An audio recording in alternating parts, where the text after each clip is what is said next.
Gulf നാടുകളുടെ വലിയ പ്രത്യേകത, നമ്മൾ ഈസാ നബി അലൈഹി സ്വലാം വരുന്നത് കാണട്ടെ, മഹ്ദി ഇമാം വരട്ടെ, ഖിയാമത്തിന്റെ അടയാളങ്ങളല്ലേ, അതൊക്കെ കാണാൻ വലിയ കൗതുകത്തിൽ കാത്തിരിക്കുകയാണല്ലേ. പക്ഷേ ഗൾഫ് നാട്ടിലെ ബുർജ് ഖലീഫയും പിന്നെ വലിയ വലിയ ടവറുകളും ഇതൊക്കെ തന്നെ വലിയ അടയാളങ്ങളാണ്. അന്ത്യനാളിൻ്റെ വലിയ അടയാളങ്ങളല്ലേ ഇതൊക്കെ. റസൂലുള്ളാഹി തങ്ങൾ പ്രവചിച്ചതല്ലേ, സ്വഹീഹുൽ ബുഖാരിയിലെ ഹദീസല്ലേ, വഅൻതറൽ ഹുഫാതൽ ഉറാതൽ ആലത റിആ അശ്ശായി യതതാവലൂന ഫിൽ ബുന്യാൻ. ആടുമാടുകളെ ഒട്ടകങ്ങളെ മേച്ചു നടന്നിരുന്ന ആളുകൾ യതതാവലൂന ഫിൽ ബുന്യാൻ, ലോകത്ത് ഉയരങ്ങളുള്ള കെട്ടിടങ്ങൾ ഉണ്ടാക്കുന്ന കാലം. അന്ന് G+1 ഗ്രൗണ്ട് ഫ്ലോർ, പിന്നെ ഫസ്റ്റ് ഫ്ലോർ. മഹാനായ അബൂ അയ്യൂബ് അൽ അൻസ്വാരി തങ്ങളുടെ വീട് മദീനയിൽ ഒരു നില കെട്ടിടമാണ്. എന്ന് പറഞ്ഞാൽ ഗ്രൗണ്ട് ഫ്ലോർ ഉണ്ട്, പിന്നെ മേലെ ഒരു ഫ്ലോർ. തങ്ങൾ പറയാ ഉന്നതമായ നീളമുള്ള ഹൈറ്റുള്ള ബിൽഡിങ്.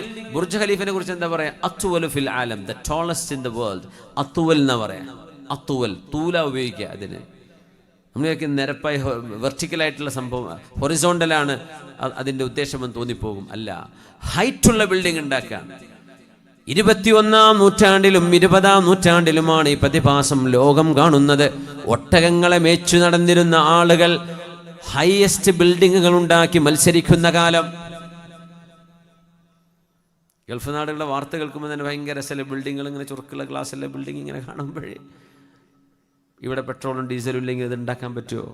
അത് മാത്രമോ, ഹൈറ്റുള്ള ബിൽഡിംഗ് ഉണ്ടാക്കണമെങ്കിൽ എന്തൊക്കെ ടെക്നോളജി വേണം, എത്ര എഞ്ചിനീയറിംഗ് വേണം, എത്രയെല്ലാം സയൻസ് പഠിച്ച ആളുകൾ വേണം, ക്രെയിന് വേണ്ടേ, ഈ പേസ്റ്റൊക്കെ മേലോട്ട് എത്തിക്കണ്ടേ, കോൺക്രീറ്റ് അവിടെ ചെന്നിട്ട് ഈ അലൂമിനിയം സ്ട്രക്ചർ ഉണ്ടാക്കണ്ടേ, എത്ര ഹൈറ്റിലേക്ക് ഇത് കൊണ്ടുപോകണം. ആരെ കൊണ്ടുപോകണത്? 2 മീറ്റർ പോലും ഹൈറ്റ് ഇല്ലാത്ത മനുഷ്യന്മാർ, ഇവരാണിത് ചെയ്യുന്നത്. അങ്ങനെ ഹൈറ്റുള്ളൊരു ബിൽഡിംഗ് ഉണ്ടാക്കണമെങ്കിൽ അതുമായി ബന്ധപ്പെട്ട് ലോകത്ത് സയൻസ് എത്ര ഡെവലപ്പ് ചെയ്യണം. ഇതൊക്കെ ഒരുമിച്ച് കൂടുന്ന ഒരു കാലം അന്ത്യനാളിന്റെ സൂചനയാണെന്ന് പുണ്യനബി സ്വല്ലല്ലാഹു അലൈഹി വസല്ലം നമ്മുടെ കണ്ണിൽ കണ്ടുകൊണ്ടിരിക്കുക. നമ്മളത് ഇന്ന് ലോകം അടുത്താണ്. അവിടെ നടക്കുന്നത് ഇപ്പൊ അവിടെ മഴ പെയ്ത വെള്ളത്തിന്റെ ഫോട്ടോ ഇപ്പം എത്തിയിട്ടുണ്ടാവും.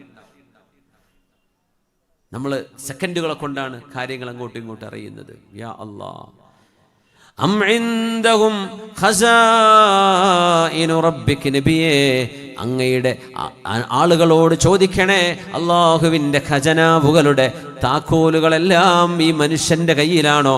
അംഹുമുൽ മുസൈത്തിറൂൻ, മനുഷ്യനാണോ ഈ പ്രപഞ്ചത്തിൽ അധികാരം ചെലുത്തുന്നത്?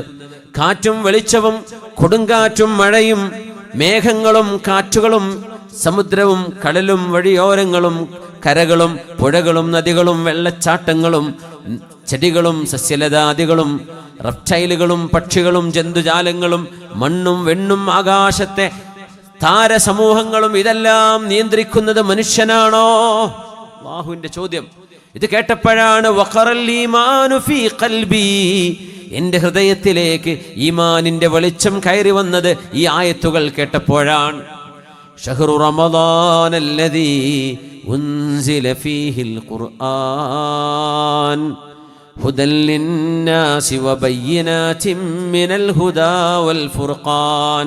അതുകൊണ്ട് അല്ലാഹുവിൻ്റെ വചനങ്ങൾ കേൾക്കുമ്പോഴേ മുഅ്മിനീങ്ങളുടെ തഖ്ശഇറു മിൻഹു ജുലൂദുൽ ലദീന യഖ്ശൗന റബ്ബഹും, അല്ലാഹുവിനെ ഭയപ്പെടുന്നവരുടെ അവരുടെ ശരീരങ്ങളിൽ ഒരുതരം കോച്ചിൽ വരും, ശരീരം പ്രസരിപ്പ് വരും, ശരീരത്തിൽ കുളിർമ വരും, ശരീരം പ്രകമ്പനം കൊള്ളും. അല്ലാഹുവിൻ്റെ വചനത്തിന് അത്ഭുതമുണ്ട്.